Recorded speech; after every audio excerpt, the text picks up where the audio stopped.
by Ron/Gatekeeper. Was good with you, What's going Ron? on? Nothing much, man. Just ready to get into a great episode. We got some heat on the way today, boy. Facts, facts. We also are followed here by the college phenom Bama Damn slash skippy. Apex legend. Yes, sir. Slash scam Thanos. Thanos, scam Thanos. Let him snap it all away. I'm here. I'm back. Another week. Y'all favorite person. I'm in the building. definitely, definitely check out one of the last few videos that we had because Bama was part of the Players' Choice basketball, so definitely go check that out. We also got our OG here, psychopath slash genius, sports fluent. Was good with you. What's up? So, I don't know if I like that, but I'll take it. That's great. And then we also got the TikTok superstar B-Ben here with us. Was good with you. Yo, what's good? What's good? Glad to be back, man. Let's get right. We got a lot of good topics to get into, man. Yes, we do. First, you want to start off with them weekly power rankings, Raw?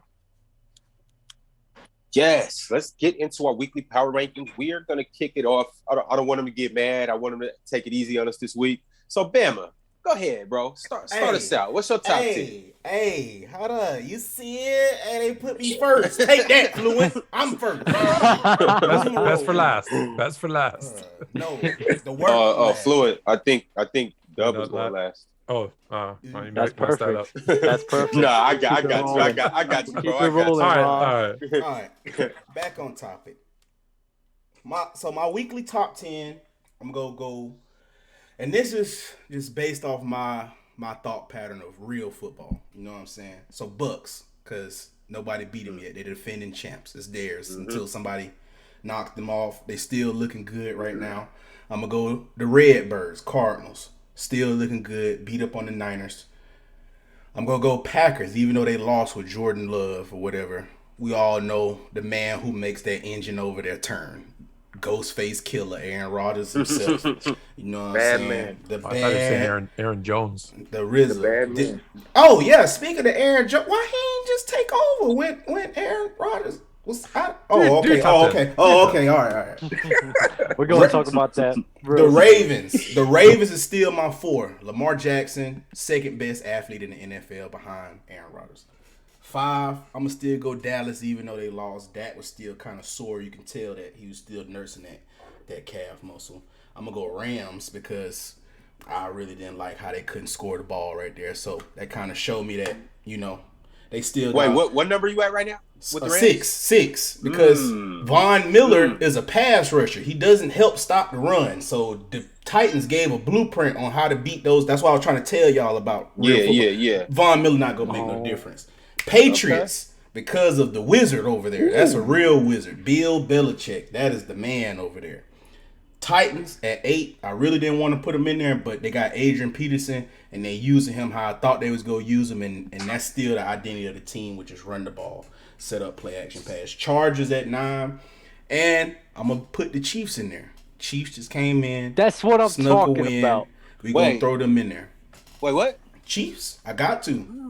I got to throw him back in there. In there. I can't count Becky out. He snuck back in, so I can't count Becky out. If y'all don't know who Becky is, Patrick Mahomes. Becky with the good hair. That's who he is. He got the good hair over there. Okay. I love that. Yo, Ben, talk to us. How you feeling? All right, mine's changed a lot since last week. I ain't gonna hold my change. Hey, this was a wild week. This was a crazy week. I'm expecting everybody's, top 10 to be shuffled up. Hey, fans included. I know you guys are, all in a limbo right now because we all are. But Ben, school them. What you got for us?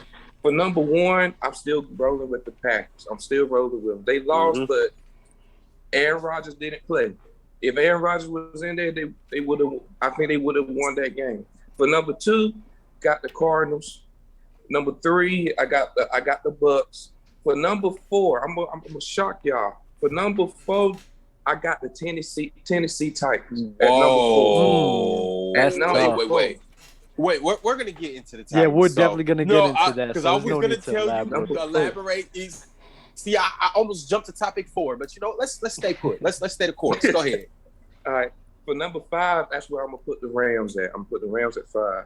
Number 6, I got the Ravens. Number 7, I got the Bills. Number 8, I got the Cowboys. 9, I got the Steelers at number 9. For number 10, I got the Patriots. Patriots doing their thing, man. You said Steelers number 9? Steelers 9, Patriots 10. Okay. Certainly. Dub. What's up?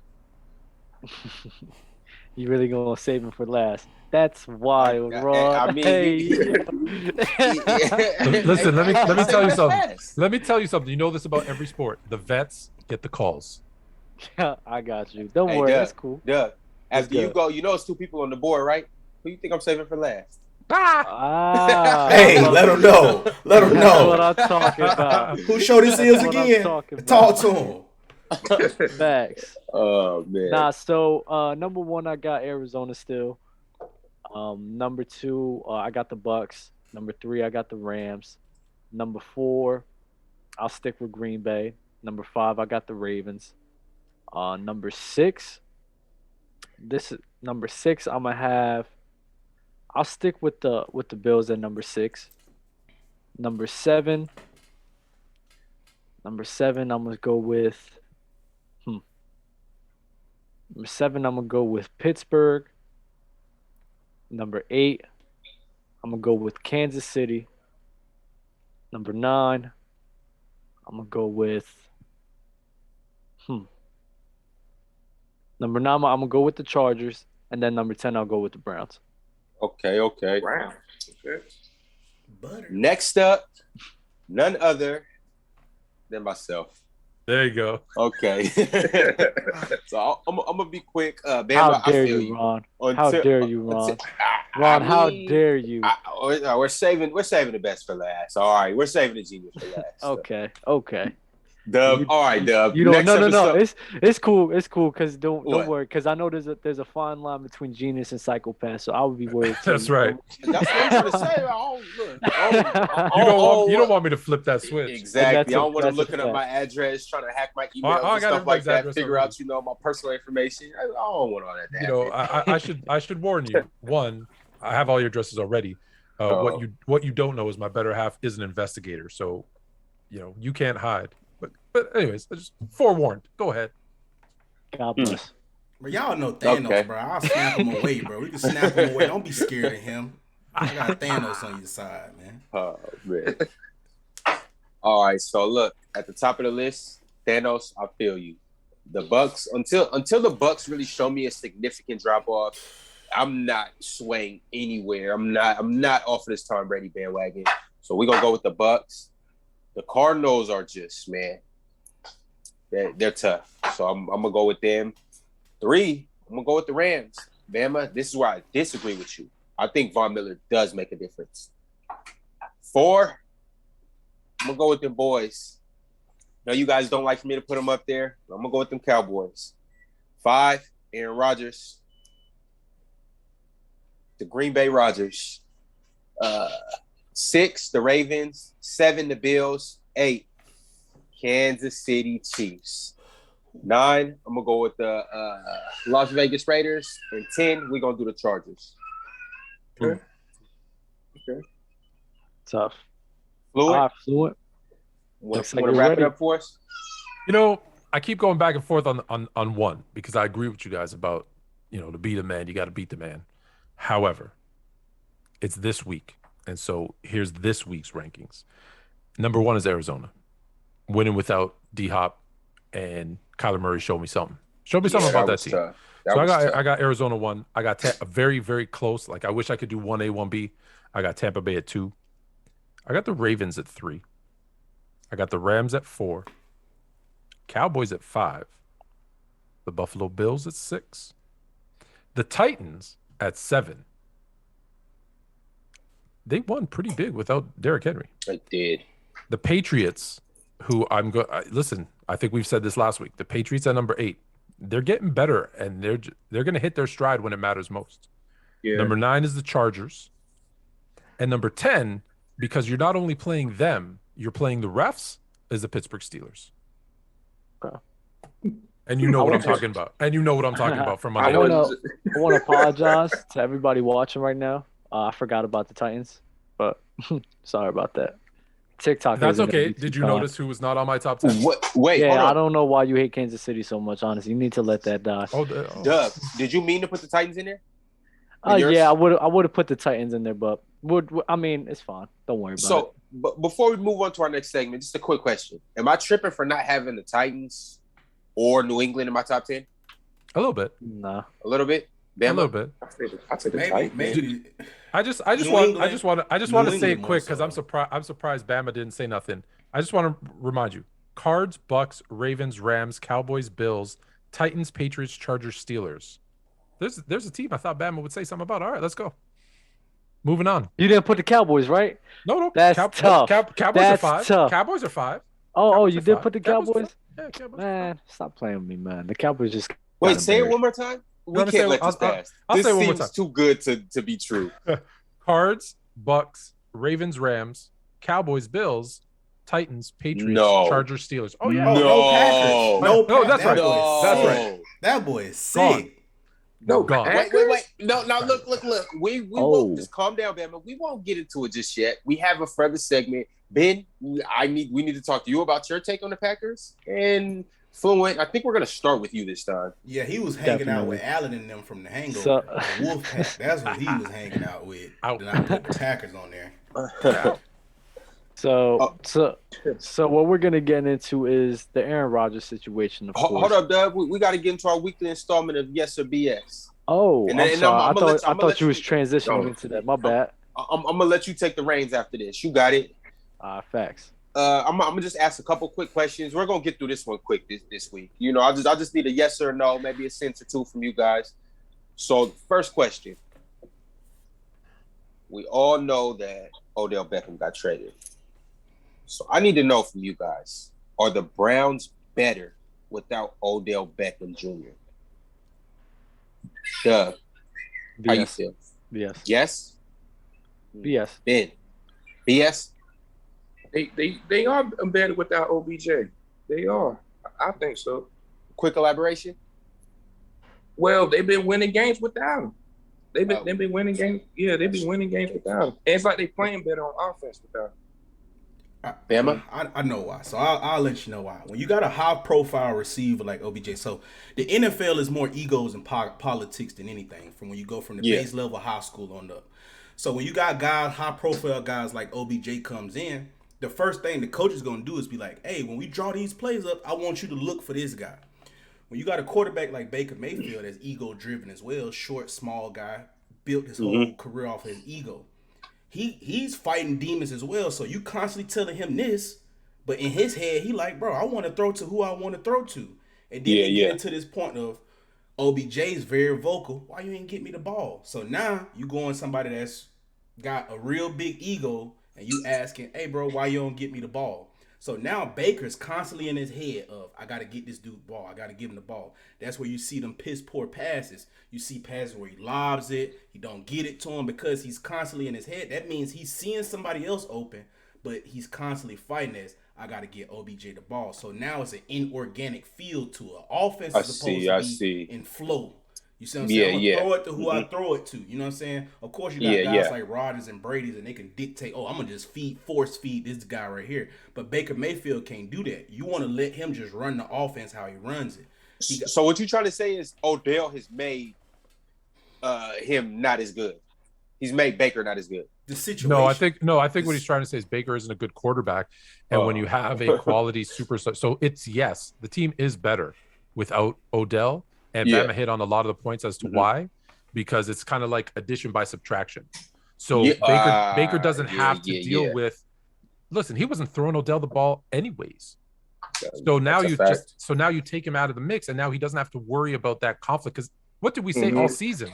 What's the problem with Baker and Odell? What's the problem with Baker and Odell? Well, now there's no problem because hey, he can spread the ball around. They can focus on the run game, which is their actual strength. And he doesn't have to, because the funny thing is about what Bama said, he was right, but he also missed one part. He was forcing it to Odell sometimes when he was covered, but then when he was open, he wasn't throwing him the ball. So it made the offense worse. So now he doesn't have to worry about that anymore. So yeah, it does make I can't believe I'm saying it does make the Browns better.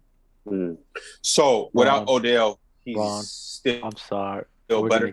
We're gonna get into this topic now, because I can't believe what I'm hearing. The Browns are the same exact team they are with or without Odell. They're the same exact team, so they don't play better. Last game, they didn't beat them on the pass. They ran down their throats. That game was all Nick Chubb. All of it was Nick Chubb. Listen to what you just said and what I said. I said because they don't have Odell, they run the ball more.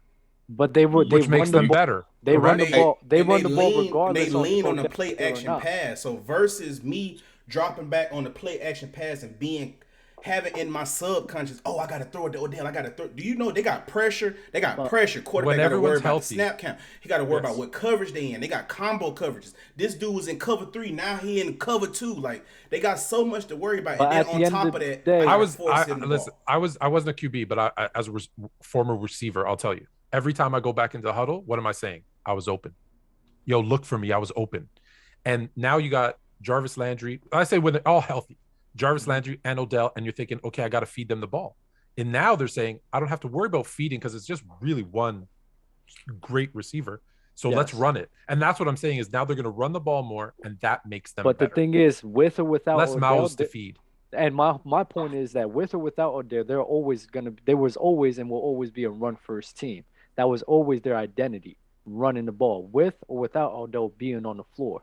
The problem with Odell was the fact that with that chemistry issue, which you guys allude to with Baker Mayfield. But at the end of the day, that doesn't affect them as much because at the end of the day, they're not a pass-happy team.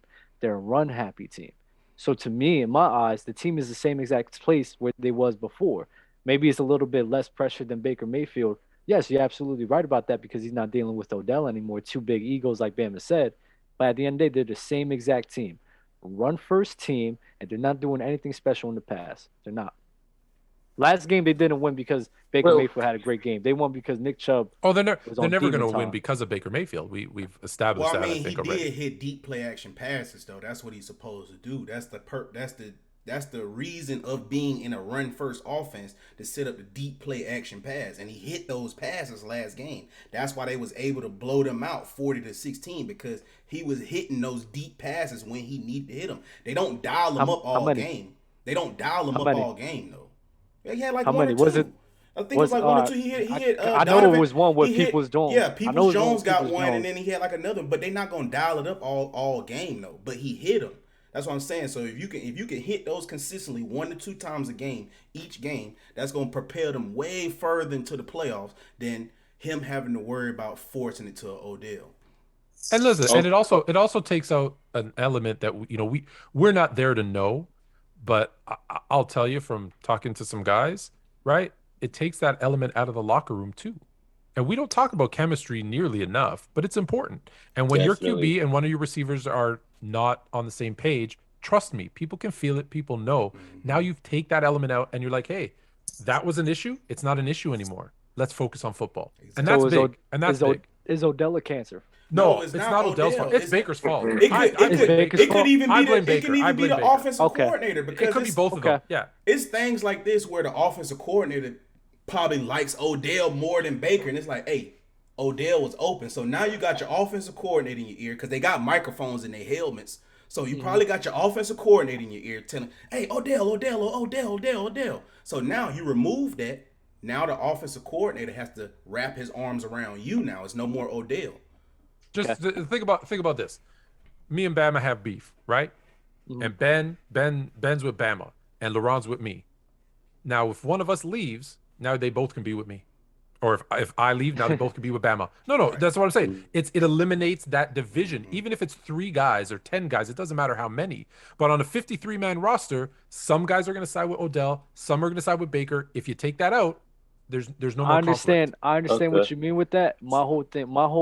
The reason why I was keeping so hard because I hate this narrative going around that Odell's a cancer and Odell's always I don't think that he is. Why the team locker room issues and everything. Not everyone's going to get along.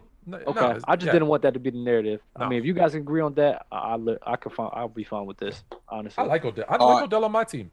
Yo, and won't last year in the playoffs? Then won't they in the playoffs without Odell? Like last year? Yes. Yeah. Right. All right. Yeah. What's up? So whose side are you going to? Are you going to Bama side or are you going to Fluent side with me? What do you mean? He's a tiebreaker. He said, I would like not to answer. Hey, Fluent, where you at right now? Like what's? Oh, you're in Canada. You coming up north or you going down south? Which one? Oh, that's fire. You going way down south or way up north? Where you at, man? I'm in Arizona.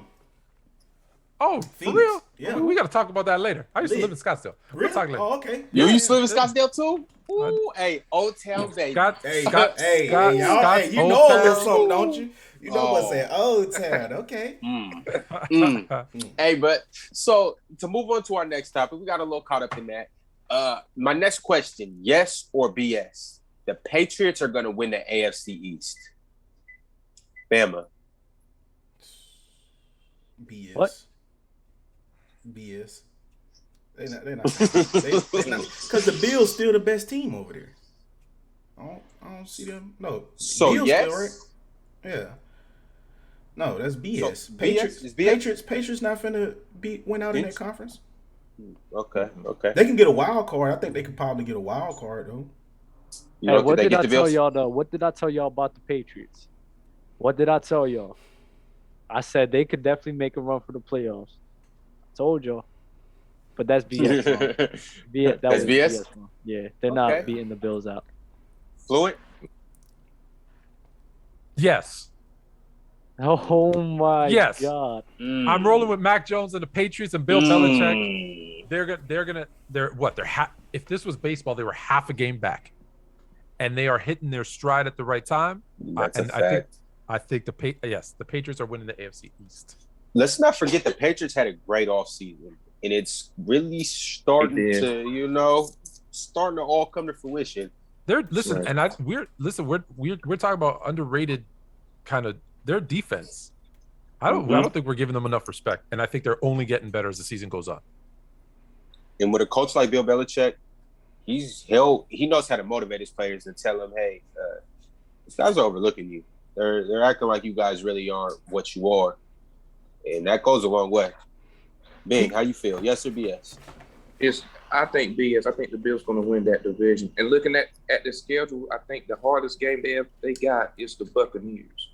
It's the Buccaneers. So do we know? Do we know when the Bills and Patriots?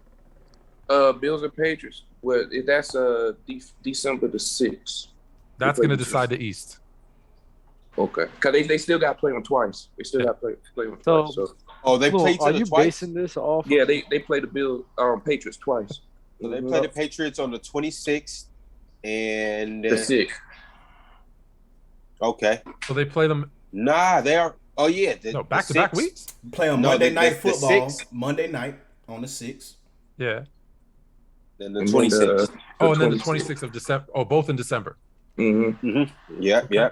Okay. And they got the Bucks 2 weeks before that. Yeah, the Bills got their work cut out for them. Mm-hmm. Other than that, their schedule's light though.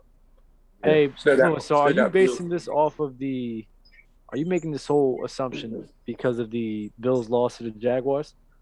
No, I think that was just a bad game. I'm basing it on you guys all picking the Bills. You know, historically they struggle with the Jaguars a lot though. Every team has their that team that just beats them all the time, right? Like not to pick on the Seahawks, but like no matter how bad Arizona was, I don't know why. Right? Just think about it. Arizona goes 7-1 at home for years, and what was that one loss every year to the terrible Cardinals? Every year, there's just sometimes there's teams that beat you, and I think that's. I'm not holding the Jaguars' loss completely against them, but they did lose to the Jags. You just have that much faith in the Patriots. It's more about what I see happening with the Patriots. The Bills had an expectation that they were going to just run away with the East because everybody else was going to be garbage, and I think that's come back down to reality. The Patriots really didn't have much expectation. Rookie quarterback, the whole thing with Cam Newton during the preseason. And then I see them coming together, and it's not as much how you start. They've got through the first half of the season. They're okay. They're 5-4. Mm-hmm. It's the last 8 games now where we're going to see that real team, because people are saying, oh, they haven't beaten anybody. Listen, you beat who's in front of you. That's They your beat the schedule. Chargers. So yeah, but that's what. Listen, I'm reading the chat. They're saying, "Oh, the Patriots haven't beaten anybody good." All right. Well, wait for the last 8 games. Let's see what they do. Because at the end of the day, they still have to play the Bills twice. And if I have to put my faith in a team, when those 2 games are on the line, I'm taking the Patriots over the Bills. The Bills are winning 1 game. I think it's gonna go 1-1. Based off the take I made that the Bills doesn't have that strong of a front 7, and the Patriots will be able to run on that Bills team and open up the doors for like Mac Jones to do his thing. So I definitely be 1-1 between those 2 teams. I just, they got the Browns and everything. We'll just have to see, man. I don't know if they're beating out the Bills, but I do think they'll make the playoffs. Okay, fellas. Oh, what's up, Emma? No, I'm just saying that's tough. No, I'm just saying that's just tough, dog. Because I just know the playoffs defenses get so condensed, especially in the second half of the season. A lot of people don't realize a lot of these scores be so outlandish because the defenses are still synchronizing together. The second half of the season is when you see what teams is really gonna make the playoffs because the defenses are starting to gel together. The games is a lot more condensed. Time of possession, even though time of possession is important in the NFL in general, but the second half is very important for that reason. So I don't know. Mac Jones, the verdict is still out for him. They don't have a true number 1 over there. Tight ends are kind of iffy. The run game, I'm like what I'm seeing out of Ramondre. That possibly can help him a lot, and Damian. So we'll see though. When they add Odell, right? They'll have a passing game. I mean, yeah. I mean, but Odell narrowed his choices down. Packers, Raiders, and for a second. Who has Odell? No, I'm just playing. The Seahawks. I said the Patriots. The Patriots. Fluid. That's twice. I think you're starting to try to target me and Ben, and we don't like this. So now, you push me to Bama side. You push me down here. Odell going to the Seahawks. Come on, y'all. All right. Yeah. Hey, look, I'm now about that I know he's away. Now that I know he's in Arizona, I'm going down on Bama side too. Oh, okay. I'm feeling it. It's already starting to get cold up here, so I'm ready to go. It ain't nothing like that desert. Today. Yeah, 71 right now. So. Okay. Yo, Ben, did you gave your yes to BS to this one? I said it was about the Patriots, right? He said BS. Yeah, BS. You said the Bills, right? Okay. Yeah, Bills winning that. Okay. Before I get into my last yes or BS, bold take, crazy bold take. Seahawks beat the Cardinals both times this year. Yes, that's my crazy take. That's my crazy take. Okay. Seahawks beat them twice. Also, Fluid had mentioned earlier that it's week 10 next week. So as of next week, we're gonna start getting into a lot more things. We're gonna get a lot more creative. The show's gonna expand. So we're gonna start doing our weekly predictions. We're gonna start keeping a tally on who's right, who's wrong, things like that. Also, next week, we're gonna get into some drafts and stuff like that. All-time QBs, all-time DNs, all-time just coaches, things like that. Best Super Bowl teams, all type of stuff. We got a lot in store for you guys. But moving on to our last yes or BS. Jordan Love will be the successor to Aaron Rodgers in Green Bay. Fluid. The longtime successor? Because yes. Because there's a middle ground, unfortunately, because he's going to be maybe a gap quarterback for somebody else. Maybe. Yeah, no, he's not that guy. He's not that guy. He's not like Aaron Rodgers taking over for Brett Favre. So if that's the question, BS. Okay, Dub. I don't like his name, so I'm gonna say BS. Jordan Hay. Yeah. Bama? I'm gonna say yes, and the reason why I'm gonna say yes, it's hard to say BS right now because a part of being quarterback, you got to be comfortable. So I feel like when Rodgers is actually retired and gone, and they know he won't be able to come back to the actual Packers, I feel like that's when we'll be able to see a better version of Jordan Love, not a dude that's watching over his shoulder, like wondering when is Rodgers gonna come back, or they just basically renting him. It's like a rent. Aaron don't want to play, or we can't use Aaron right now. Get out there. You know what I mean? Do you know what makes a great quarterback, Bama? Who's the GOAT? Who's the GOAT? Aaron Rodgers. Aaron Rodgers is the GOAT for real? What, I know you don't believe that. You want me to give you? That's right. You want me to say it is Tom Brady because he's the most. And what did Tom Brady do? He took that job. And what did Aaron Rodgers do? He took that job. he showed them he was better and that he could take that job. Jordan Love didn't do that. He's not taking that job. But Brett Favre also kind of had a down year right before Aaron Rodgers took it. Drew Bledsoe got hurt. They're not going against somebody that just had an MVP season before, and then he comes back and he's having a similar season right now. So that's like a different phenomena he's dealing with. You know, looking over his shoulder. I would rather look over my shoulder and see Drew Bledsoe or washed up Brett Favre. I see what you're saying with the previous year, but like I look at it. Aaron Rodgers took it. Tom Brady took it. Patrick Mahomes took it. Like, you got to take it. But look who if you're not ready to take it, if you're not ready to, he took it. Alex Smith played well. Alex Smith took him to the playoffs. Yeah, he plays well. But I said it's not. I know it's not the same. I said it's not the same as Aaron Rodgers playing MVP. I said that. However, you got to take it. If you're not ready to take it, then it's not yours. You got to take it. That's right. You got to take that thing. For me. That's right. Okay, Ben, what you got for us? Don't just look at it. Don't just look at it. Don't just look at it. You take that thing. Make take it what's yours. That's facts. right. There you go. Go ahead. Yeah. I say BS. I got Jordan Love. I don't think it's the dude at Green Bay. I know it's his first career start. I just got to see more from him. But right now, I'm gonna say BS. Okay. All right. 0. Oh no, we talking about Jordan Love, right? No. We're actually transitioning into our next topic. Oh, my bad. I forgot. We're on the same team. So speaking of the Green Bay Packers, everybody, I would like to hear everybody's take on this Aaron Rodgers situation, as well as the state. What was the question? The state of the Green Bay Packers without Aaron Rodgers. So, B-Ben, I'll start off with you. Man, they are in trouble if Aaron Rodgers is. It's gonna be looking ugly. It's over. It's over. If they do go to the playoffs, first round exit. That's how I'm feeling. Aaron Rodgers on that team is very important. It's very important. And how do you feel? How do you feel about this situation? I mean, I know it's like your body and stuff like that. But you shouldn't lie like that. You shouldn't lie about you getting the vaccine if you didn't get it. Like, I think it's just plain out stupid. And I think they should suspend him like one game. Just like one or two games, maybe more. Okay. Fluent. All right. So first of all, let's not make Aaron Rodgers a hero for doing what he did. He lied. If he stood up and said, "Hey, I'm not doing this because," I'd have a lot more respect for him. I can't believe I'm about to say I have more respect for Kyrie Irving saying, "Hey, I'm not doing this because it's my choice, my body, whatever," than I do for Aaron Rodgers lying about it, misleading people. I know he said he tried to be he tried to do a play on words. He tried to show everybody that he's smarter than everybody else. But let me give you this scenario. You're going in for a job, and listen, Aaron Rodgers is not getting fired. Let's put that out there right now. It's not going to happen. He's too talented. But you go for a job, and the job says requirement for this job is an MBA, and you say, "Yep." You check off on your application. I got that, and then you get hired for that job. Do you know what happens when they find out that you don't have an MBA? You get fired the next day. Trust me, I had to do it to somebody. It happens.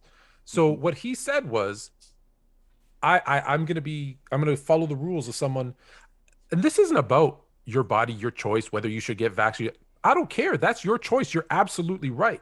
But your employer has a mandate that says if you're vaxxed, this is the rules you got to follow. If you're not, these are the rules you got to follow. And he lied about it. So he needs to be suspended, fined, whatever. What he did was wrong. It's not noble to lie. Like I said, I would have had much respect for him if he said, "I'm not doing it. I'm not doing it." And okay, then live by those rules. I'm happy with that. I'd be the first one standing up, applauding Aaron Rodgers for standing up for what he believes in. Whether I agree or disagree with him, I'm okay with him being upfront and doing that. As far as the Packers are concerned, because I know that's your next question, let me give you, I like some stats. So in the Aaron Rodgers era, the Green Bay Packers average 13.6 points per game when Aaron Rodgers doesn't start. Let me give you some examples of other teams. The 0-16 Detroit Lions averaged 1 point more than that per game. The 0-16 Browns, the 0-16 Browns averaged 1.5 more points than that per game. So that's who the Packers are without Aaron Rodgers. And the Packers scored 7 points this last week to back which up probably that whole brings point. that average down a little bit. So without Aaron Rodgers, they're that's what they are. So they better listen. So that's why they're going to figure out a way to have him play, regardless of what he did, because they're nothing without him. Facts. Shout out to Ladout Sports. He mentioned that Aaron Rodgers' situation is worse than Kyrie's, and I agree 100%. Yeah. Bama, what's your thoughts on the situation? How do you think how successful can you think Green Bay can be? My thoughts on the situation, I like Aaron Rodgers. Y'all know he's one of my favorite players. But that whole situation just reeks of privilege, man. I just kind of call it how I see it, man. On one hand, Kyrie Irving is losing $400,000 a game and not being able to participate, go up there, all of that. You got one dude that lied, and then they come right back out after we find out he lies. He's not going to be suspended, and the team might pay a few fines for him, and it's not even going to be a super big fine. They say small fine. The ESPN even let you know that the team may have to pay a few small fines. So I really feel like that's even more of a slap in the face, because on one hand, you got one dude who let you know his stance from the jump. I'm not doing the vaccine. You got free to do whatever, but I'm not taking it because I feel like it's not right to make somebody take something. And he's getting put to the back burner for it. Like, for essentially telling the truth. One dude lies, and then he goes on TV and tell you, oh, I've been taking advice from a comedian and a host. Oh, man. I just always tell people this, like, could you imagine, like, if a black player went up there and said, oh, yeah, I'm not taking the vaccine, and I've been getting advice from Dr. Umar. Like, from Kevin Hart. No, yeah. From Kevin Hart. Yeah. Like, could you imagine how crazy people would go if a black dude just got up there talking like that? That's why I'm like, it just reeks of privilege right there. Unfortunately, he in the NFL, and we know how the NFL run their show. They run it like a plantation. They're not going to do nothing to Aaron Rodgers, so I'm not going to sit up there and cry about it. But like to what Fluent said, they're a horrible team without Aaron Rodgers. Can I just quickly, sorry to jump in. I just want to say, because you're on the Aaron Rodgers thing, and we're comparing him to Kyrie. Just think about that. Kyrie, the NBA is different. Not getting vaccinated means he couldn't play, and he gave up all that money. With Aaron Rodgers, unvaccinated players can still play. Cole Beasley is playing. He just has to follow a couple of different rules. So he wasn't even losing anything by being honest. He was just really thought, I'm smarter than everybody else, so I'm going to lie. And that's what bothers me. Sorry, go ahead. Nah, that's good. That's good facts. intel. I didn't know that. I didn't know that, it's still a different thing to go. It's different rules you got to follow. He can still play. Yeah, he can still play. That's I mean, yeah, it was no need to lie at that point. It's pretty selfish, and for Kyrie to be labeled as this despicable human being for it, it's kind of messed up in my eyes, What is it, Ron? What's your thoughts? The whole vaccination part, it's kind of nasty out of Aaron. Aaron knows it's extremely nasty, but I mean, it kind of is what it is. I don't really have a stance on that. Like, if you didn't want to get it, he didn't want to get it. He just kind of jumped through some hoops that he didn't have to jump through.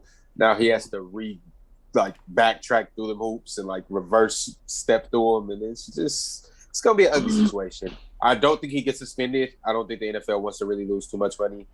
So I mean, we still get to see Aaron Rodgers play, but it's kind of just a shit show more or less. But gotcha. Yeah, as of the Packers, as a unit, as a team, as a franchise, listen, what is a house without its foundation?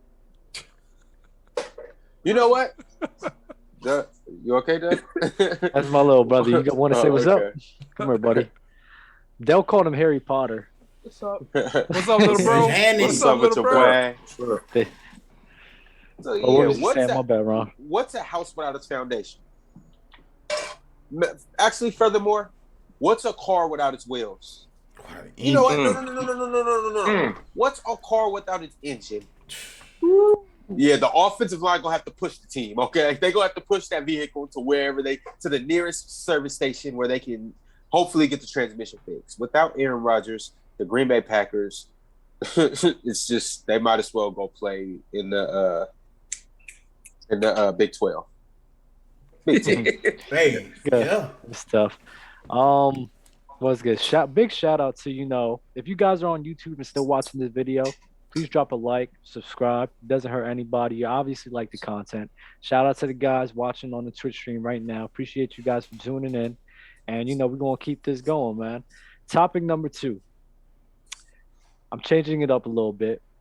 Where is Odell's landing spot? Where is Odell gonna go? And I'm gonna save y'all 2 for last. Bama, Bama,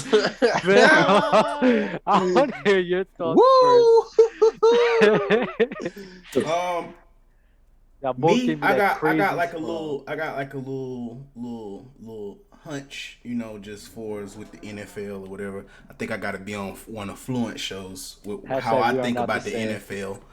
But I think he either going to the Packers or Raiders, and those gonna be my 2 teams that's gonna go to the Super Bowl. It's just weird how the NFL do these things, but I think he either going to one of those 2 teams because it's odd that he put both of those teams on there. Out of all the teams he could have chose, New England, a lot of other teams that would have put him in a good situation, but he chose the Seahawks, Packers, and Raiders. And I just got the Raiders and Packers being in the Super Bowl for some odd reason. But yeah, I just think those 2 teams real strong. More so Packers than anything, but Packers and Raiders. Fluent. If you asked me a couple of days ago, I would have said Raiders, and everybody else second. But then they signed Deshaun Jackson, and I went, not that they couldn't do both, but I don't see the fit. Mm-hmm. So I think most likely he's going to sign with the Packers because, listen, Aaron Rodgers is trying to do his best Tom Brady impersonation, right? That was the whole thing during the offseason. I want some clout. I want some say, bring in my boy Randall Cobb. And so this is going to be like his Antonio Brown, I think, where he's going to say to Packers, hey, you want me to be your quarterback? Well, I want Odell Beckham. I want Odell Beckham to be on this team. And I think right now he still wields that much power that I think he's going to get it done. However, there's, I know we're going to talk about the Seahawks. I think that's a bad fit, so I'll wait for the other guys to talk about it, and I'll tell you why it's a bad fit after they say why they want him. But I really think the best place for him to go is actually New England. I really think that's because anywhere else he goes, he's not going to be the guy, right? If he goes to Green Bay, it's Devontae Adams. Like, that's the guy. If he goes to the Raiders, I know it's a tight end, but that's Darren Waller's team, like, as far as receivers go. So yeah, he'd still probably be the best receiver, but I still don't like that matchup. In Seattle, well, now he's 3rd fiddle behind DK Metcalf and Tyler Lockett. So that's not ideal for him either. So really, if he goes to the Patriots, he's the guy. And I think that's what he wants. And the last time he was good, the last time he put up numbers was in New York, where he was the guy. So I think I'm with Bama. I think he's going to the Pack, but I would prefer to see him as a Patriot. Got you. And Patriots not a bad fit for him as well, with an up-and-coming rookie like Mac Jones and that nice running offense that they have. I think that would be nice as well. Shout out to Kang Mushu. Was good with you. Ben and Ron. Just to let you guys know, these are 2 Seattle Seahawks fans. You guys can do tandem. Yeah, all right, you guys so can going? Where's it going? Yo. You be DK, I be Tyler Lockett. Wait, no. You be DK, I be Odell Beckham Jr. Ooh, Cool. Go ahead, fellas. I got to say this. I wouldn't mind if he go to Green Bay, because I would love to see him in Green Bay. But I would love him in Seattle, man. But what did he leave? I don't know. Technical difficulties. Yeah, but yeah, don't do this again, bro. Don't do this. But yeah, I told my family not to call me during the show. What in the world? No, it won't that. It won't that. It was a side piece. Okay. Side piece. But yeah, ooh, I see you, boy. That's right. Ooh, talk to me. She like, ooh, but man, yeah, I see you. Can I ask you guys? Okay, we know you guys. Can I just jump in, Dub? Okay, I know you guys. What's up? You guys are Seahawks fans, and why do you want Odell there? Like, what is it that you feel your receiving core is missing that you would want Odell? X. I'll say this: the receiver core is I think it was already good because we got DK, we got Lockett, Freddie Swain, and Eskridge, our rookie. But like this is Odell Beckham. This will fit like perfectly because Lockett does not care if he be the slot because he was there before when we had Doug Baldwin, Jermaine Kearse, and Lockett. So it'll Lockett like, is a slot. You can utilize him in the slot. Yeah, OBJ is an outside. That's what he said was Lockett in the slot. Yeah.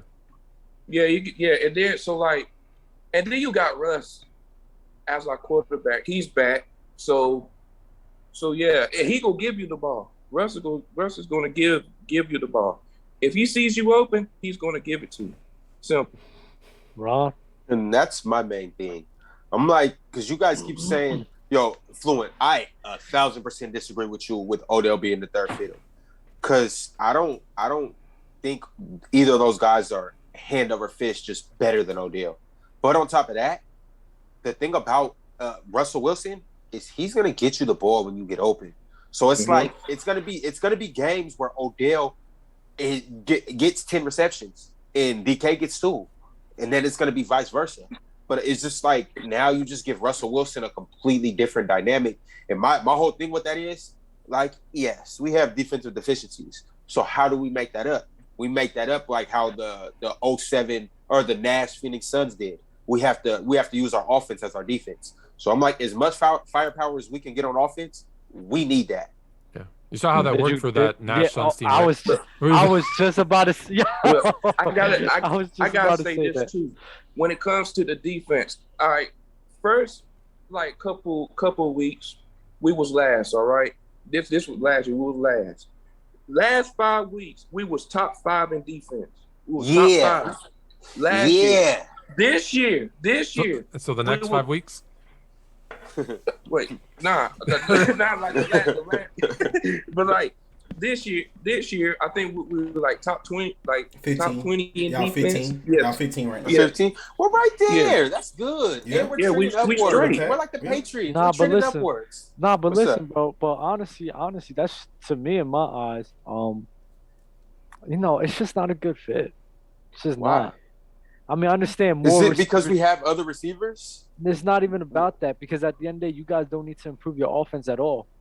You guys don't. You guys have a good offense. So what do we need to do? Because the trade deadline came and gone. It's gone. I with the understand wind. that, So what do but we do? I don't feel a necessity to add Odell You need Beckham to 'cause you I need don't to think realize it that you're not adds making the anything. playoffs and retool for Yeah. next year.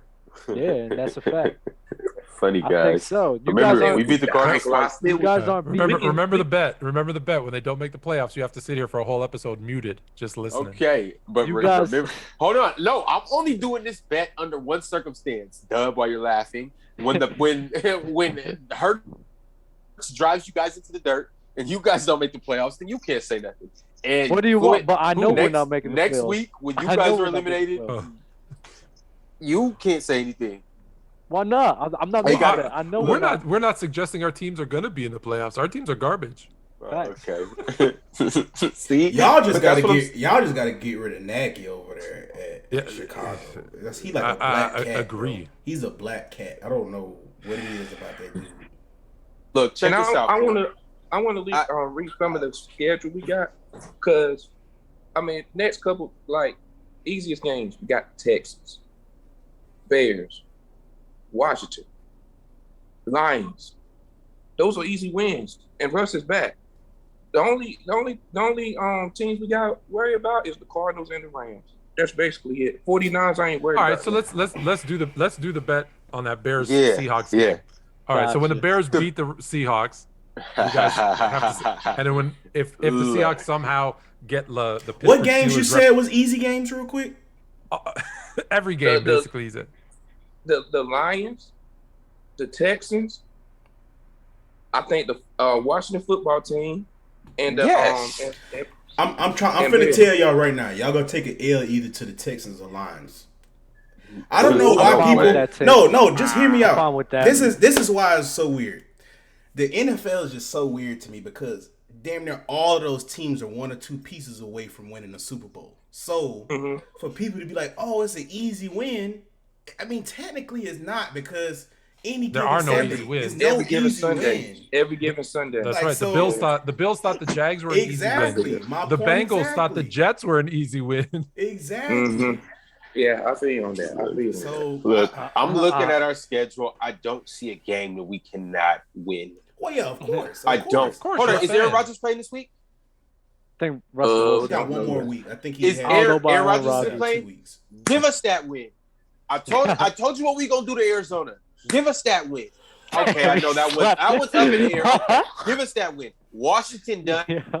The 49ers come on Garoppolo. I'm not putting nothing slapped your hand. behind Garoppolo. You slapped sweeping that them. hand. You be careful with those Slapped that divisional hand games. hard as hell, boy. Texans, Damn. Rams. I'm a little scared about that game. So the Rams, okay. You know, Bears, I'm glad- Lions. I'm glad you mentioned the Rams because that transitioned us to our next topic. The Titans defeat the Rams. So how good is this Titans team? And, how far do you think they could go? They just lost Derrick Henry. And to have a win like this is truly a statement on how good this team is. So, let's see. Bama's shaking his head no. Why are you shaking your head no?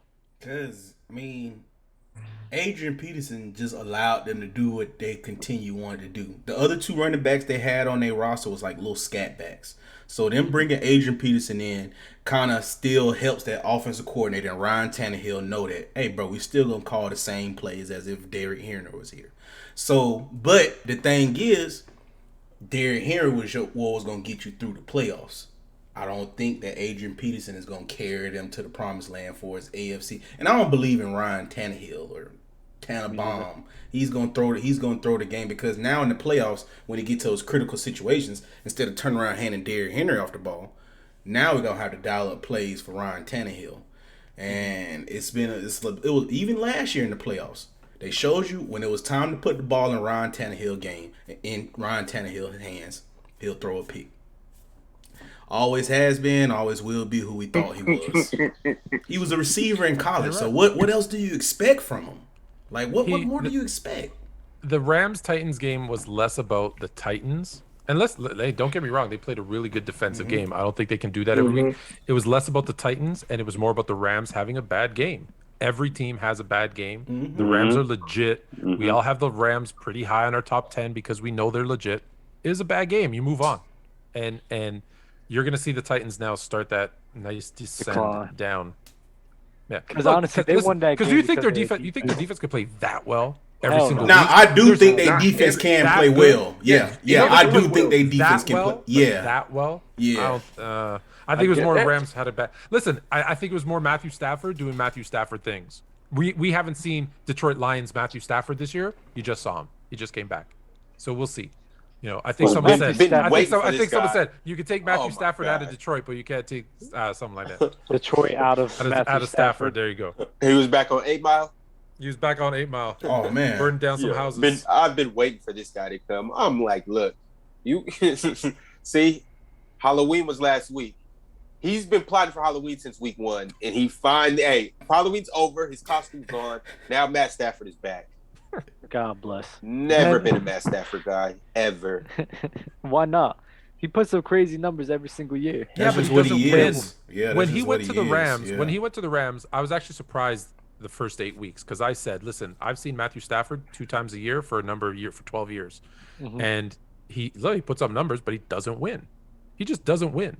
So the fact really that blame that on him, bro, the year they went like 0-16, Megatron almost went for 2,000, and Stafford had like 5,000 passing yards. Yeah. Like if you put that in, if you just look at it from a stat standpoint, you're supposed to think that are so deceiving. You would think they went to the Super Bowl. If you look at a receiver, they got 1,900 yards. But I understand that. I understand what you're saying. But what I'm saying is it solely on him? Is it solely on him? Solely on him. No.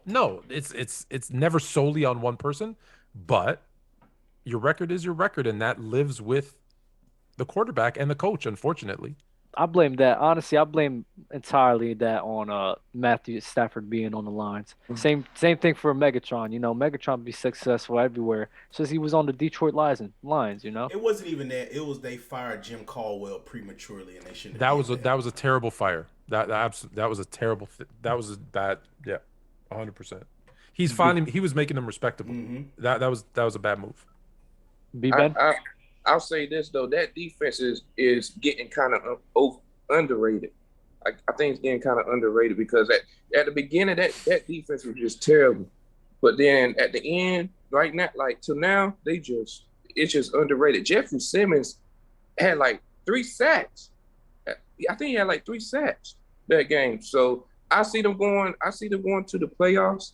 Maybe AFC Championship. Who knows? And then they got a Bill Belichick disciple as one of their coaches, so that's why I feel like the defense possibly could. He's such a good coach. Continue to do that. Yeah. Ron, you got anything to say about the Titans? Listen, you guys heard my top 10. I didn't have the Titans in there. I believe without that big back that carries that team. Thanos. Yes. Without Thanos back there. Without those shoulders, I don't believe that's. I mean, what? Ryan Tannehill? Yeah, get. You heard what I said about Matthew Stafford, right? Don't get me started with Tannehill. Not this week. We got 8 more weeks double. to go. It goes double for Tannehill. Yeah, you know. We'll switch it over to our next topic. In my opinion, the Bengals are done. They're way too young to succeed this year.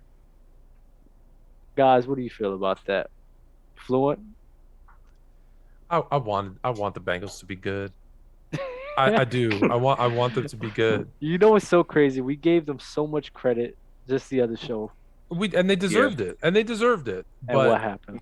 Back-to-back losses like that to the Jets and to the Browns, like, listen, they still have there's still a half season to go. They can still, we could be having another conversation in a week or two from now saying, wow, the Bengals really turned it up. But I think you're right, and we said it. We said, hey, they had a really good start, but they're a young team. They're a year or two away. And I think that's the thing with a young team. They're going to be inconsistent. They're going to win some games that they shouldn't win. And they're going to just look at some of their losses, right? Bears, Jets, and then embarrassing to the Browns. Like, they've had some bad losses too. So they're a young, inconsistent team. So are they done? Not 100% done, but yeah, they're close to being done. They're close to being done. Ben? I think the Bengals are done, but I just think in their division, the Steelers and the Ravens are better than them right now. And so yeah, I think they're done. Bam, talk to me. I mean, they're a young team. I never thought they was going to do anything anyway. I feel like they one or 2 years out. You know what I'm saying? Because you still got Ravens. Excuse me. You still got the Steelers. You know what I'm saying? Because if you just look at it on recent history, Steelers is another formidable team in that conference. Ravens, like I said, Lamar Jackson, that might be that dude is something else. Amazing. Hell yeah. I just I don't see the Bengals. And then, it's only so many wild card spots you can get. You got to think about it. You're going to have a wild card possibly up out of the AFC West, depending on what the Raiders, Chargers. You got Bills, New England. You got a few little wild cards up in there just to see. I don't know. I don't think it can happen. You even got even in the same conference, they'll be fighting for a wild card with Pittsburgh if Pittsburgh continue to do what they need to do. So, I don't see it. Maybe next year. If this was next year, just give them one more season, give Joe Burrow a season up under his belt. Maybe it's different because I like what I see from their young bull Chase over there. Yeah, Captain Gritty. I like what I'm seeing from him. So, I think like everybody's saying, they're just too young at the time. And this is what happens with young teams. It's a learning process. It's a learning curve. Now, Tua was the quarterback. You know what I'm saying? Out. Super Bowl, baby. Hey. This is to let you know this is Tua's cousin. If Tua was their quarterback, they wouldn't even be in a national title game. Oh, my God. You talking about one he already won? Exactly. See how he peaked. Works. He's done. Glass Tua. Just to let y'all know, this is Tua's cousin. # we are not the same. Yeah, that's my cousin, man. I'm an honorary Uso. You know what I'm saying? His mama and daddy should be able to eat with the Obamas at least once a week. You know what I'm saying? They wonderful people. They marvelous people. They raised a good young man. You know what I'm Amazing. saying? He is a nice young man. He just can't play quarterback. Oh, man. or stay healthy. You just say stay healthy, but he could play quarterback. He could throw. All right, let me correct Fluid myself. Is a different breed. Fluid is a different breed. Hashtag we are not the same. That's right. He can't stay healthy. Let me correct myself. He can't stay healthy. Nah, I'm not gonna lie though. I'm not gonna lie. The games that he played this year, he actually played very well. Yeah. That's why I said he can't stay healthy. Played very well. He did. I'll give it to him. Derrick Henry out 6 to 10 weeks, so you might as well say that's the whole year almost, because we in week 10 now, and so we got 8 more weeks to go. So you'll be pushing. Is there a chance? Hold on, if he's 6 to, I know that's off topic and we're running out of time, but if he's out 6 to 8 weeks, 10, and let's 10 weeks. Mm-hmm. Okay, so 10 weeks. Is there a chance he's back for the playoffs? I think so. If they make it that far. No, listen. He's one of those freak athletes, man. He could come back. We've seen guys come back. They say 10, and he's back in 6. He is, but one thing with an injury, you need that one game. Yeah. The break that he had to his foot, I don't remember exactly what it's called, but it's a break that's high up on his foot, and it's one that takes a longer. Oh, it's a longer time because it's higher up. Okay. Yeah, and it's not. It's kind of an unusual type of break. Now, I mean, if anybody can do it, I will bet on Derrick Henry. Throw some screws on it, get a cortisone shot, and let's go. Yeah, well, I mean, I see that being the case. You know, we all talk about Bane himself. In my day, we just rubbed some dirt on it, and we were back on junction boy status, dog. Break your shoulder, you still stay out there. But talking about going about the NFL pastime for the next show, we definitely going to start getting into that. Moving on to our next topic, we're going to get into our start bench trade. Keenan Allen, DeAndre Hopkins, CeeDee Lamb. Who you starting, who you benching, who you trading? Ron, I'm going to start off with you. Okay. Listen. Do we even have to talk about who's starting? I don't Can think we all so. just listen? Mama, DeAndre Hopkins is starting. Right. And then after that, it's a bit of a toss up. But I'm benching CeeDee. I'm going with CeeDee. And then Keenan, brother. Wow. You gonna get us a draft pick or something? Wow. Bama? Yikes. All right. So I'm gonna start Keenan because he is a route runner. Yes, don't look like that. That dude is. If you put a checklist, and you put DeAndre Hopkins right there, and you put Keenan Allen right there, he's gonna get a check mark in route running, and DeAndre Hopkins isn't. So he's gonna start. I get what you're doing. Yeah. Then it's a toss up between CD and D Hop because y'all are sleeping on CD, boy. That goes to another. It comes to another route runner. Watch when it's all said and done before we all look back, bro. DeAndre Hopkins is really good. He has very good hands. He catches the ball. That's one really important part. But he doesn't just catch the ball though. Have you seen his footwork? He's really Have you seen his footwork? Hold on. Did you say DeAndre Hopkins is really good? Like nonchalantly, he's really good? He ain't the best. I don't go based off of what everybody else is telling me. I go based off of what my eyes tell me, and I got a checklist of what you go off of. You do your own research, Aaron Rodgers? You do your own research? It ain't that. I played the game. I played at a high level too. So I know how to look and tell what dude is better than this dude, because all the media is gonna do is just point you in the direction of who they want you to like, and everybody wants you to like D Hop. But if you talk to guys that play defense, they get to telling you, oh, Julio, Keenan Allen. It's numerous of names that get tossed up in there. So Jalen Ramsey himself has given DeAndre Hopkins. Okay, that's Jalen Ramsey because he loves Jalen Ramsey. But it's on I Am Athlete podcast when Darrell Reeves went up there. He said Julio was the best receiver. So you're gonna believe Jalen Ramsey or Darrell Reeves because Darrell Reeves is a Hall of Famer too. I'm not mad at Darrell Reeves. So everybody got their own. Julio Jones is a great receiver. When you get up to that upper level where Keenan Allen, Devontae Adams, Julio, DeAndre Hopkins, those guys are interchangeable. It depends on what you like. Me, myself personally, I like route runners. So I'm going to go with somebody like a Keenan Allen. CD is young. We're going to give him time. We can trade him so it'll make y'all happy. We'll bench D-Hop and trade CD. But if you give it 1 or 2 more years, I'm finna trade D-Hop and get something for him and bench CD and Keenan Allen. I want route runners. I want poetry and motion out I there, respect baby. that. That's what I like out there. DeAndre Hopkins is a poetry in No, motion he's guy. not. No, he's not no supreme route runner, dude.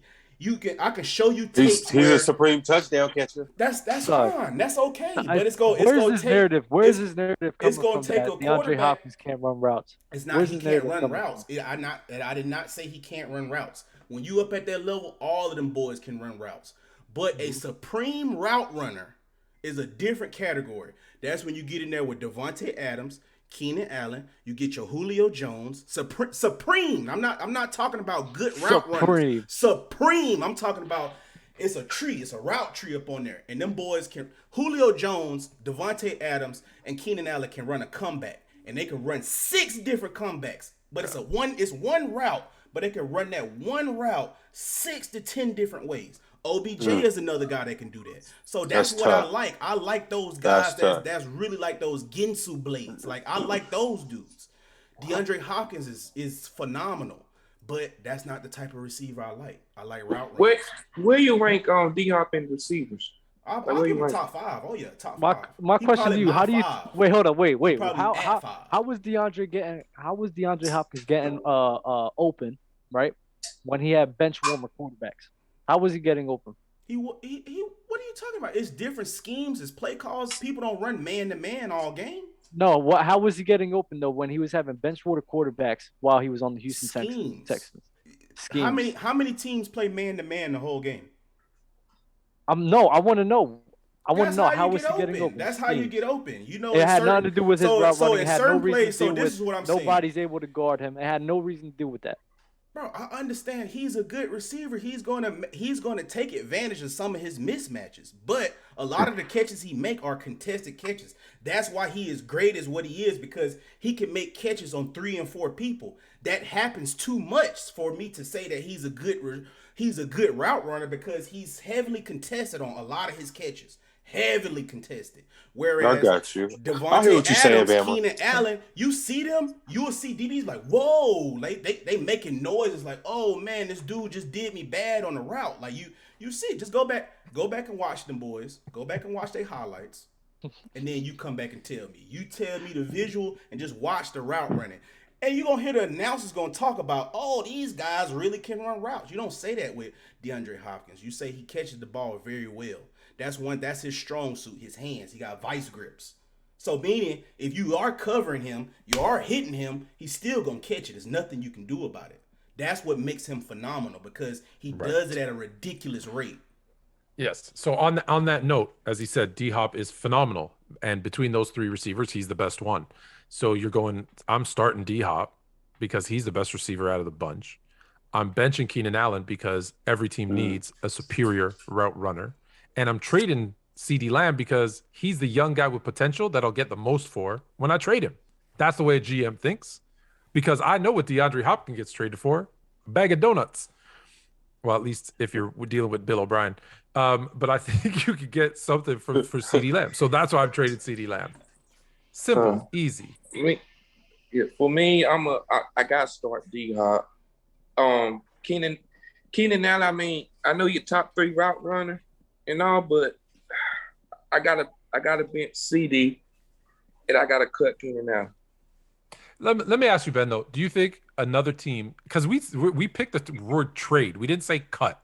So do you think you would get more in a trade for Keenan Allen or for CeeDee Lamb? I mean, to me, I know CeeDee Lamb got potential, but I think Keenan Allen. You think he'll get more? Okay. Yeah, I think Keenan Allen. All right, fellas, transitioning into you about to go? My bad, bro. DeAndre Hopkins is starting, and it shouldn't even be a question. The fact that this man played with 5 different quarterbacks and was still able to get open consistently. You keep mentioning schemes. He gets open consistently with any quarterback. They're not just chucking it to him with a guy on his back. He's getting open. They just don't throw it to people who's not open. Quarterbacks can't even make passes like that. They cannot.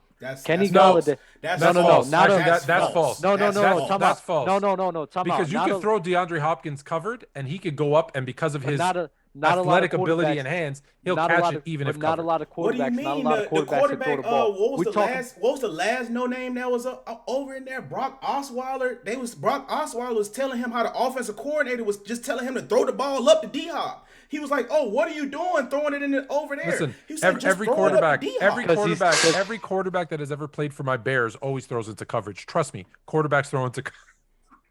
I'm telling quarterbacks throw into coverage. No, that man was open. There's no way in hell that he's playing with five different quarterbacks, bench warmer quarterbacks, and he's still being able to put up the numbers that he can. So say that he cannot get open at the level of these guys is blasphemy to me. He didn't say he can't get open. He said he's not as good of a route runner as Keenan Allen. That's all he said. All he said was he's not as good of a route runner as Keenan Allen. But why does that matter? What all that matters? Because to Bama, I'm speaking on Bama's behalf. Because when Bama evaluates people, he looks at route running, and that's what he puts as that's his number one is route running. Why does that matter? Because that's a fundamental of football. You can't go out there and base this game off anomalies. Here, I'll give you an example. It's not no guarantee that I get a receiver that can catch the Dub, let me tell you. I'm going to tell you something. Go ahead. I'm going to tell you something. So, look, I'm 6'3". When I played receiver, I was 6'3", 180. I wasn't slow, but I wasn't fast. But I was a ridiculous route runner. And so even though the DB covering me was faster than I was, because of my route running, I always found a way to be open because my cuts were so smooth, my routes were so pure that I was just always found myself open where people would say, how do you get open so effortlessly? It had nothing to do with, I wasn't faster than anybody. I wasn't quicker than most of the DBs, but I could route run. And that's what Bama is saying is that where DeAndre Hopkins relies on his athletic ability, right? Keenan Allen, it's his route running. Devontae Adams, like those guys that he's mentioning, the route running gets you open maybe more consistently than your athleticism. And what I'm saying is that D-Hop tell me, correct me if I'm wrong, Bam. I know I'm speaking on your behalf, but no. Okay, I understand. I understand what he's saying, but by my understanding, when it comes to DeAndre Hopkins, he gets open. So him being this elite route runner in general, bro, he gets open. The reason he's open that's the most important. He's going to catch the ball. For Bama, the most important is the route running. Okay. That's his criteria. Yeah. He even told you it was plays where he didn't get open and Collar still threw the ball, and he was like, Collar should have threw the ball right here. Of course, there's plays like that. Right here, but he catches. Of course, there's plays like that. But for the majority of the time, DeAndre Hopkins, he gets open. And at the end of the day, that's the most important thing when talking about wide receiver. They get open. Route running is extremely important, of course. But DeAndre, to say that he cannot get open at the level of these guys, why they bought in AJ Green? Why they bought in AJ Green, another route runner? If DeAndre Hopkins' route running is just so phenomenal, why they bought in another route runner? Why do they still give Christian Kirk the ball? Because it's the scheme that they have. It's the scheme that they have. No, it's not a scheme. I know if you have a chance to get AJ Green, you're just gonna sit here and say, no, I'm not gonna get him just because. He's a route runner. Who's a better? Hold on, Dub. Hey, Dub. Who's a better receiver, Cooper Kupp or Robert Woods? That's a great question. It is the same. No, because if you go off of production alone, then you have to say Cooper not Kupp. This season. No, not just this season. But if you go off of not just this season, if it's not just this season, as I said before, I've never seen Cooper Kupp in that number one wide receiver role. I've never seen him in that role. So I don't know how he can handle those responsibilities. So in my head, I just can't automatically put him above Robert Woods when they're on the same team and Cooper Kupp is not the number one wide receiver. Okay. I can't. Cooper Kupp's a better wide receiver, and the reason why is because he runs better routes, even though he's less athletic than Robert Woods. That's the correct answer. I understand your point, but Cooper Kupp has never been the number one receiver over Robert Woods. He just hasn't been this season. All right, fellas. We went off topics. Let's get back on track. Keep us focused. Keep it moving. So on to our next topic. I want to hear from you guys. Who do you feel is the most underrated player in the National Football League today? Ben, take us away. Well, no, I gotta go for my team, Tyler Lockett, in my eyes. I think Tyler Lockett is the most underrated receiver, underrated player. This dude, I looked at a stat, and I think it's crazy. He never dropped an end zone in his whole career. An end zone catches a whole career. He had. So, yeah, Kyle Lockett for me. Okay. Fluid. How you feeling? I was going to do the same thing. I was going to take a wide receiver from my team because I think Allen Robinson, he's not having a great season this year, but that's more to do with the quarterbacks. I think Allen Robinson's one of the most. But I changed my mind. I said I'm not going to go with my homer pick and take my wide receiver, even though Allen Robinson is the most underrated wide receiver in the league. And I'm going to go with someone that we sleep on so much we never talk about him at the most important position at quarterback. I think Derek Carr. Ooh. We never give Derek Carr any flowers at all, and yet he's 100 yards less than Tom Brady on 30 less attempts. There's a difference of 0.5 yards per attempt above Tom Brady. He's got the same passing touchdowns as Lamar Jackson. He's got the same completion percentage, 67.3 as Tom Brady, and we talk about him like he's a scrub. So it's, again, I'm not saying he's the greatest quarterback. We're talking about who's underrated. We never give him any love. So I think Derek Carr for me. Okay. Doug? I'm gonna go with a running back here. I'm gonna say Joe Mixon. Joe Mixon, for his whole entire career, he's never played with a good offensive line. And for him to, be as productive as he has been in his whole entire career, it goes to show you the type of running back he is. So definitely going to give it to Joe Mixon. Okay. Bama, who you got? He hurt, so I'll just go running back. I'll go my boy James Robinson. Big J-Rob, man. Mr. Consistent, very hard to tackle. I wish they, utilize him a little bit more, but, that's with that franchise over there. But he's not getting love because he's an undrafted free agent. That's why they keep bringing in them big names, and that's why he always gonna be fighting for his job. But I know talent when I see it. That dude is nice. He's ridiculous. Like, what a waste of a first round pick on a running back when you had James Robinson. Man, that was terrible. Okay. So now moving on to our last and final topic of the day. Unfortunately, we wish we can go all night for you guys, for us as well. We got hot takes for days. But who is winning the AFC West and who's winning the NFC West? We'll get to the NFC second. We will start with the AFC first. Bama, talk to us. Who's winning the AFC West? Raiders. Too much going on. Way too much going on over there. And I feel like with all that going on around there, the storyline is going to be, like, when they look back on it, out of everything that happened, we were able to rally around that and become closer as a team, and look where we ended up, the Super Bowl. So Raiders. Okay. Duh. What's up? How you feel? Shout out to Drumps, or Droopies. I can't say his name right. He mentioned Jonathan Taylor as underrated, which is a good pick. That's a really good pick. That's a good one. For the AFC, you already know. Let me just say it. Why not? You say the Chiefs. Of course. Kansas City Chiefs. They were like one game behind right now. Yep. They are. The Chargers are 5-3. The Raiders are 5-3. The Chiefs are 5-4. And the Broncos are 5-4. So talk to me nice. Okay. Fluid. How you feeling? I'm sitting there looking at it, and I have no faith in the Broncos. I do not trust the Raiders. The Chargers make me nervous. And the only team I could see turning it on the second half of the season is the Chiefs, but I don't want to pick the Chiefs. Come on, I know don't you don't want to pick the but Chiefs. You're picking.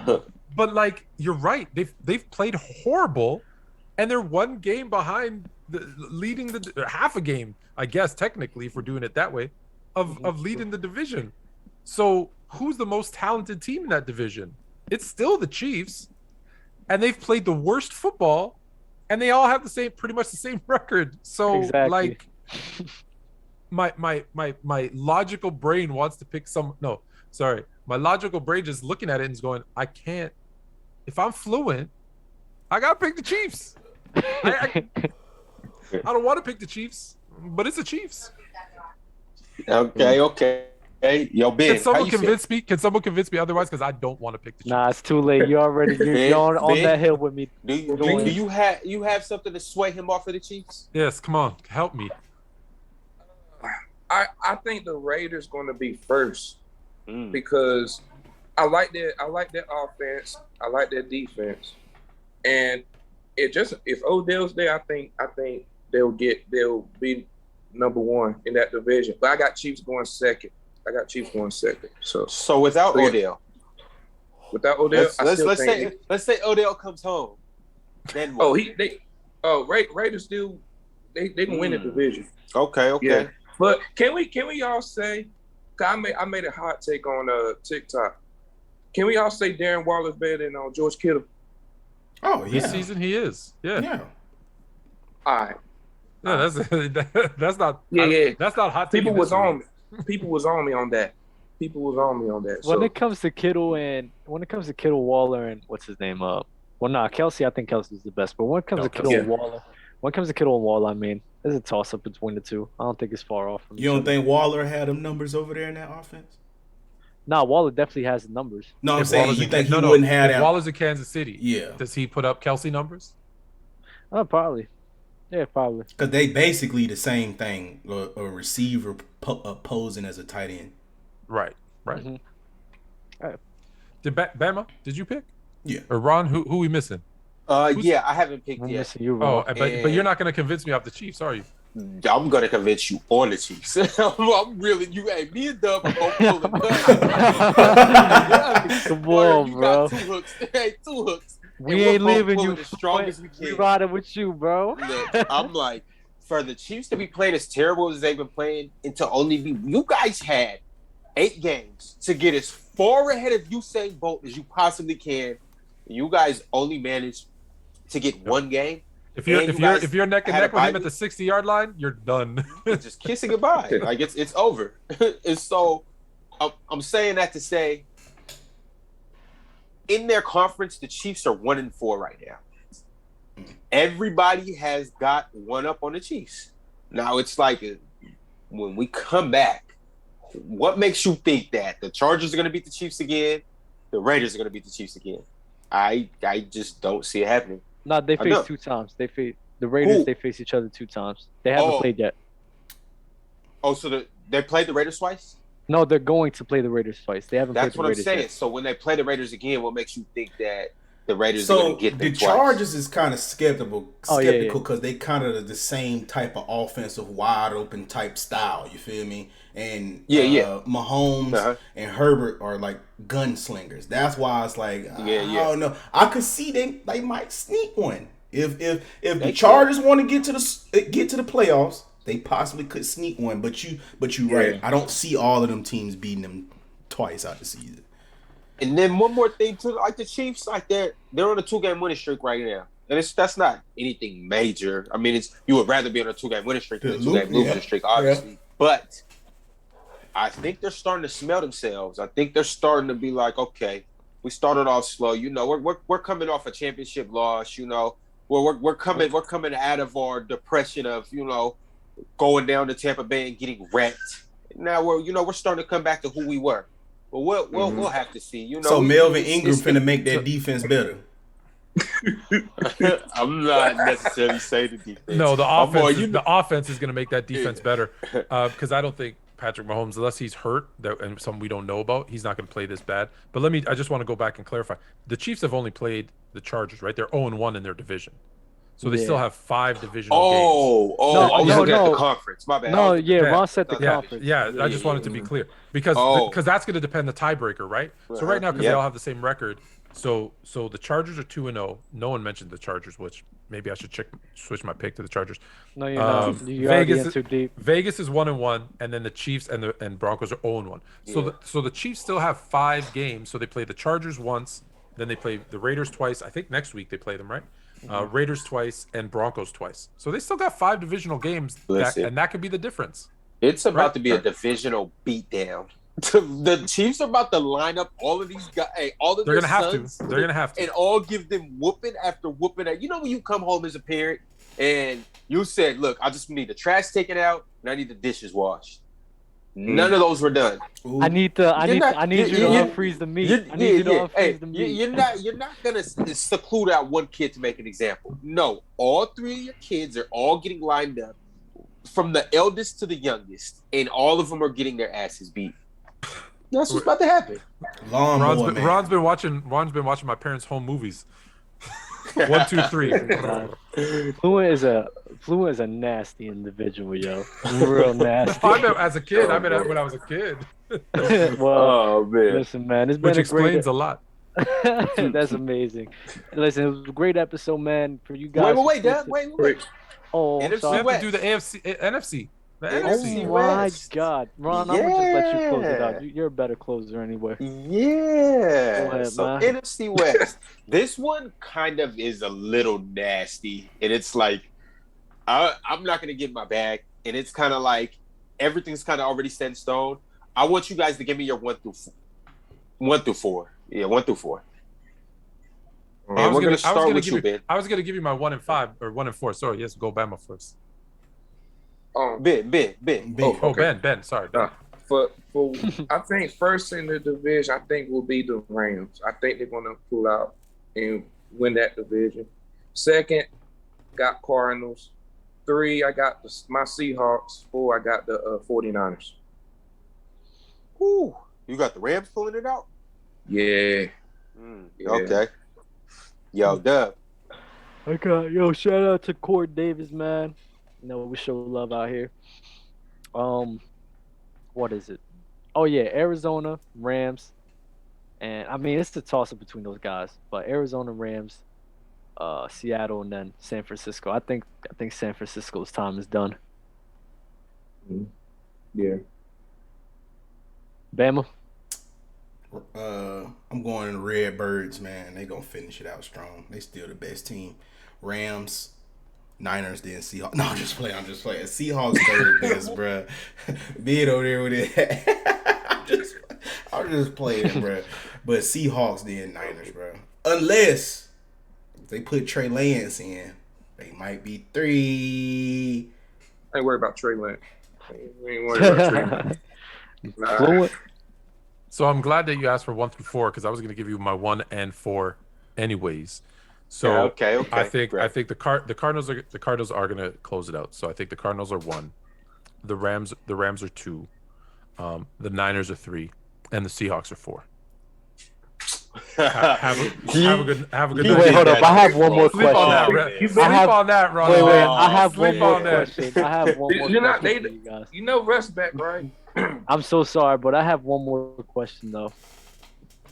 And I just want to say, before you ask that question, I used to stay at the Silver Cloud Hotel every time I was in Seattle, right across the street from the stadium, and I went to a bunch of Seahawks games, the most fun I ever had.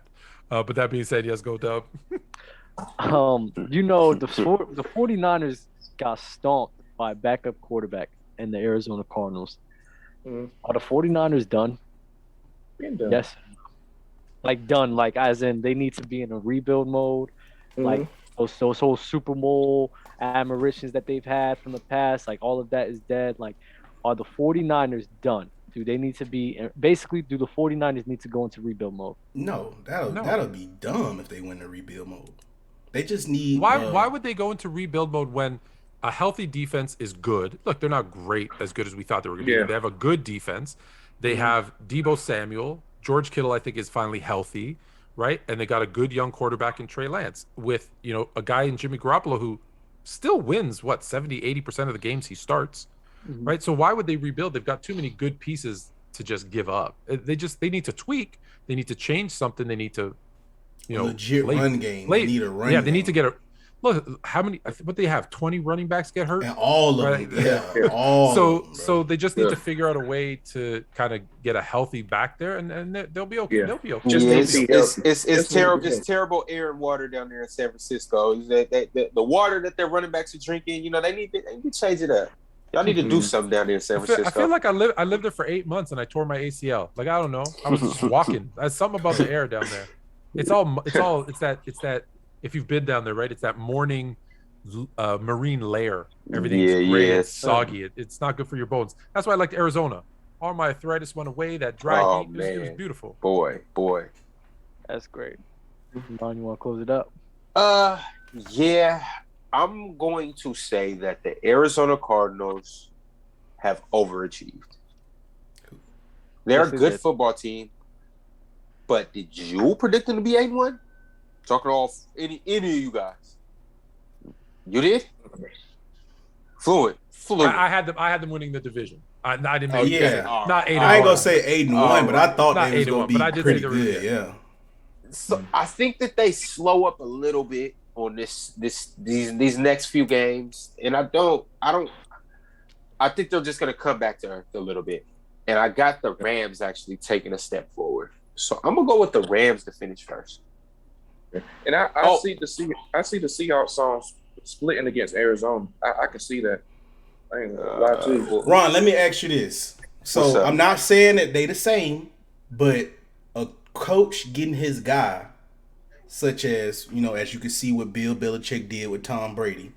The equivalent would be over there at Arizona, Cliff Kingsbury getting Kyler, because he wanted Kyler Murray real bad. That's who he got his guy. You don't think that has some sort of significance past them overachieving? You don't think that's something for real? Because given that's his guy now. I mean, yes, but I mean, do they go? I mean, with the remaining, how many games? 8 games left.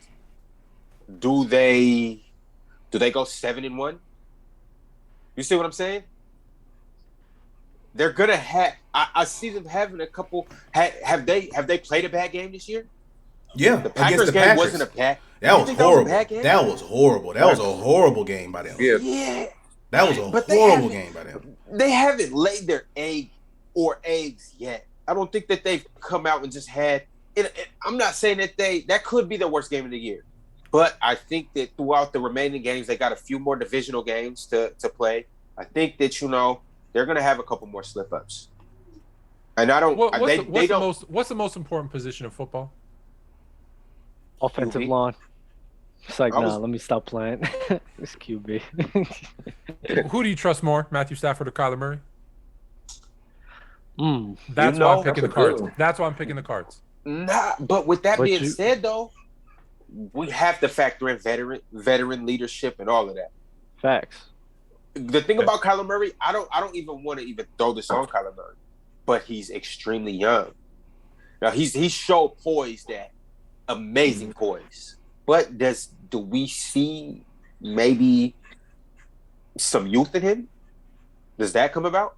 I'm sorry, Fluent, but this take about Matthew Stafford not being a winner, I don't think I honestly think you need to chill up on that, because he got a point though. He does have a point, but at the end of the day, it goes hand in hand with the organization. So listen. Let me tell you something. I don't know if you saw. I did a TikTok and I showed you guys how multilingual I am and how fluent I am in other languages. If you didn't see it, and I said this old saying that my grandmother used to say, which is "Ama yasuihie daitena papusu," and what that means in English is, if your grandmother had a she'd be your grandfather. So I don't live in the ifs. I live in the what actually happened. And what actually happened is Matthew Stafford doesn't win games. If he was on another team, and if he did that, don't mean nothing to me. Aren't you the same guy that says that football is the ultimate team It's sport? The ultimate team game. And the most important position is your QB and your leader. And what has he shown? Perfect. He can't win games. Most important, yes, but when has he ever been in a position where you can sit here and say, yo, he can win games with that team?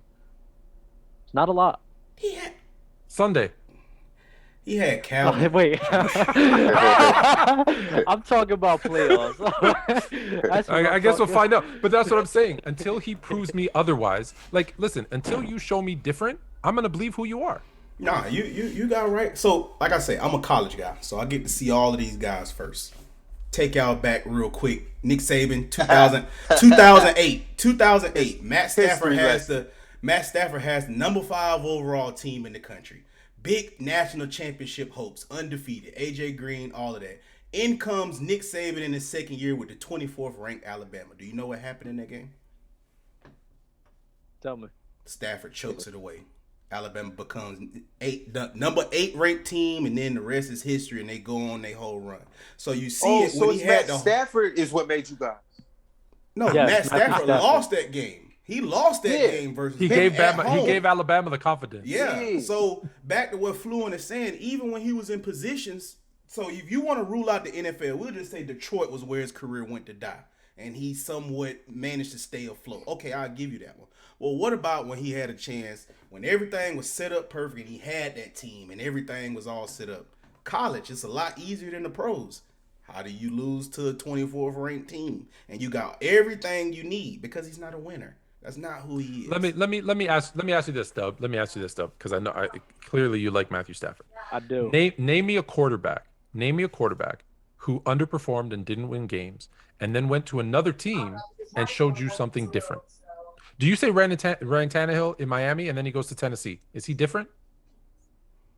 I think he is. I think he's a better quarterback. I think he's a better quarterback he is on the Titans than he was on Miami. Okay. But significant, like you think he's elite? He's a elite quarterback now. I wouldn't say he's elite, but Matthew Stafford, in my eyes, he's always been elite. He's always give me an example. Give me an example of a quarterback who's on a team on a bad team. Jay Cutler. Believe it or not, he actually was a little bit better for y'all. Jay Cutler was better in Denver. Jay Cutler was better in Denver. Of course he was. Statistically wins. He was better in Denver, but it was short. It was short. Yeah, true. But there's of course this is something that we've never seen before. We've never seen a quarterback like that, with that much talent. Because Matthew Stafford is a very talented guy. He's a very talented specimen when it comes to him being a quarterback. 100%. So we haven't seen this a lot of times where a quarterback of this talent level go from a bad team to this caliber of team to be successful. You know what I mean? My point is the player stays the same. Here, I'll give you a basketball example because I know you talk a lot of basketball. Mm-hmm. Athletically, shooting ability. What did Michael Jordan have that Vince Carter didn't have? Athletically. No. What did he have? Nothing. Nothing. And what was the difference between Jordan and Vince Carter that made Jordan arguably the greatest of all time? These two things right here. What's in between his ears? Yeah. And that's Matthew Stafford. He has all the physical tools. You're right. And he could look really good. You're right. But I don't think he has it in between his head. Jay Cutler, you brought up Jay Cutler. Jay Cutler might have had one of the best, top 5 arms in the history of football. He could make every throw with every angle, period. What was he lacking? And I love Jay Cutler. Between his ears. That was his problem. That's so crazy. That's the difference. What he's saying is so much fire. It's so much fire, and I love it so much. I really do. Next week, let's talk about it. There's just something about him being on the Detroit Lions that I just can't let go of. The Detroit Lions is just they're not a franchise of success. I can't pin that on. I agree. The Detroit Lions aren't. You're right. They're just not. And Bama mentioned the college aspect. Listen, that was a very, very long time ago.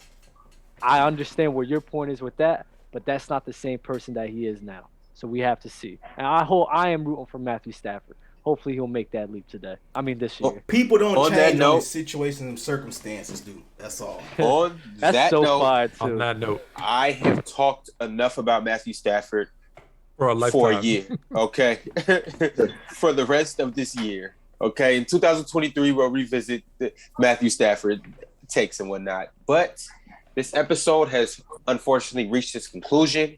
So, Ben, any closing words? And thanks y'all for watching and stuff. Shout out to my boy Nate, man. Follow me on TikTok, BBen923, Instagram BBen923. Yeah, that's it. With that being said, we are here to build an amazing community. I want everybody to interact with everybody. I want everybody to follow each other. I want us to be able to debate whether you're on the show or off the show. And so with that being said, we will be looking to do a clubhouse tomorrow, fellas. Is there anybody that thinks that they could possibly make that? 8 p.m. Eastern, is that basketball or football? We'll do 8 p.m. football, 9 p.m. basketball. And that's Eastern time. Somebody wants some smoke, and I'm ready for it. Okay, so we will go an hour tomorrow on Clubhouse. Fellas, can you guys make that? I'm in. Yeah. Okay, cool. Okay, well, you guys come see us. And this gives you guys, the fans, an opportunity to come and debate Bama on his, Bama takes. Gives you guys a chance to come and see if you're more fluent than fluent. Gives you guys a chance to try to, go heads with Ben, which I don't really got you. But, I mean, to each his own, And so, to conclude, Bama, how you feeling? Roll Tide, baby. We on the up and up. But like I say, follow me, YouTube, Ground Zero TV. I do podcasts and stuff as well. If you into gaming, Scam Thanos TV, YouTube, Twitch. If you want to see me get out on some Apex and act like a fool. Fluent? Sports Fluent on YouTube. Follow for your chance to win $1,000 and Thrive Fantasy. Ooh. I'm giving out money, right? Thrive Fantasy. If you're into prop bets, for every $1 you deposit, I'm gonna match it with $1. $10 up to 100. And if you deposit as minimum 10, I'm gonna give you 2 free plays for NFL Sunday ticket with a $50,000 grand prize. That's free. If you deposit $10, that'll match on Thrive Fantasy. It's promo code Fluent. What else would it be? FLUENT, in case you don't know. Nice. Dub Zero. Show up tomorrow. I'm ready. We're gonna start Matthew off. Stafford. We're gonna start with Robert Woods versus. We're gonna start with Robert Woods versus. Boy, you got some hell of a quarterback likes. Matt Stafford, Jalen Hurts. Boy, your quarterback room is rancid. Boy, that is amazing. And I'm gonna ride. Check the expiry date on those. I'm gonna ride with my guys the same way I'm gonna ride for y'all, man. You feel me? That's how it is. What's up. Yes, sir. On that note, Players Choice Gridiron. We're wrapping up another episode. Ben, what's your final words? All right, I already said it. He said his final words. Oh, God, I'm sorry. Yeah, Follow him on that's TikTok. why you opening up, and that's why I'm closing. Hey, I'm sorry. No. I'm just excited because I'm trying to play Apex after this, okay? I feel it. Everybody go follow everybody. You can catch me at Mr._Daniels1 on Instagram. Follow us. Follow Players Choice. And on that note, we are out of here until our next appointed segment. Peace. No, not you. All right, we're